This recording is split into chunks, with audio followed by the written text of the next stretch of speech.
taking the tutorial examples and building on them, I created this temperature controlled circuit.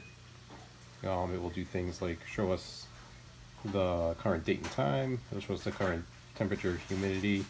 We can set a high and low set point, and based on that set point, it will light up this LED. It will also create a sound if it leaves one of the limit zones. And if it gets too hot, this fan will turn on.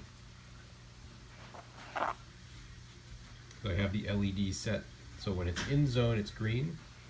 When it's above the high set point, this will turn red, and when the temperature is below the low set point, that will turn blue. So right now you can see we have the time being displayed on the LCD screen. We can use this resistor to adjust the contrast. That's a pretty good contrast there.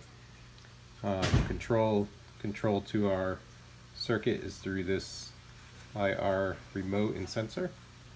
So I've programmed these up and down buttons to scroll the screen to different displays. So here's our temperature display showing our temperature and humidity reading. That's coming from this DHT11 sensor. Our time, by the way, is coming from this real-time clock module here.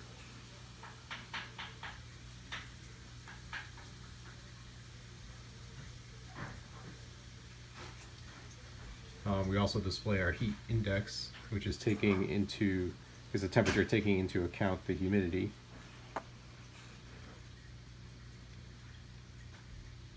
And then here's our set point. So by default, when this starts up, it reads the current temperature and then sets the set points 2 degrees above and below.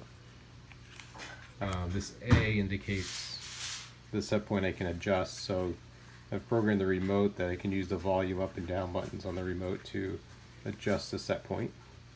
So I can hit that. You can see it go up a degree, down a degree. If I hit the play button, it will jump down to the low set point, and then I can adjust that one.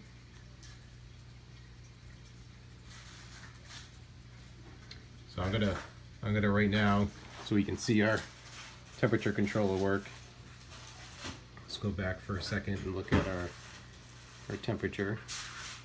Our temperature is reading 66.5 roughly. So I'm gonna set my high. I'm going to lower it to 65.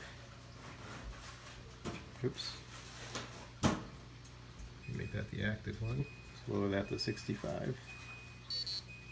Oh, 66 because we were 66.5. So now we're over our temperature. So our current temperature is over our set point temperature. So our LED turned red. You heard the buzzer go off and our fan's going off, and it'll help cool us down. Take note of the professional mount made of Play-Doh.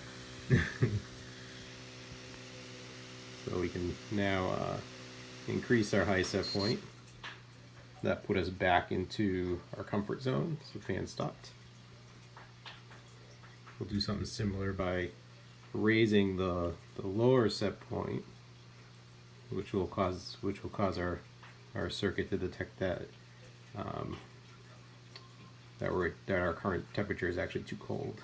And if we had a heater, we could kick the heater on, but my kit didn't come with that. I think we're about 66, 67. There we go. So our LED lights up blue. We get the tone. No fan because we're cold. Let's drop that back down to go into normal. Some other options we have here is I've programmed the EQ button here, so I can hit the EQ button to change from Fahrenheit to Celsius. Now, something that happens in the conversion is there's some rounding error, and that will cause us to jump a degree. So you can see we went from, I think we were 2 degree separation before, now we're 1 degree, which causes us to trigger.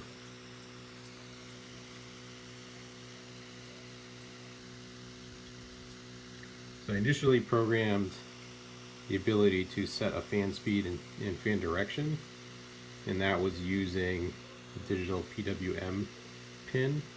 In order for that to work, you have to connect. If you notice over here, actually, I have the fan driven off a separate power supply, and that's because the DC motor produces a lot of noise in the circuit, and that kind of isolates it from our digital control circuit.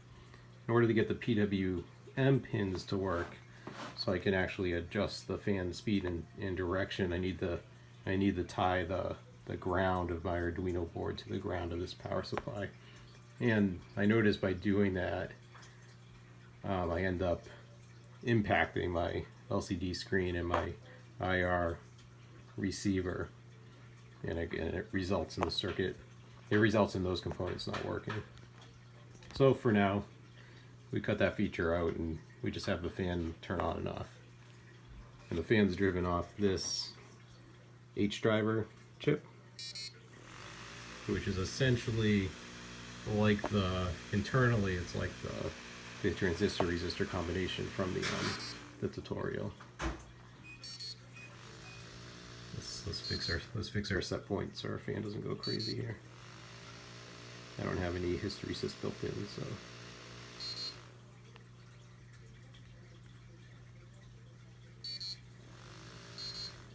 There we go.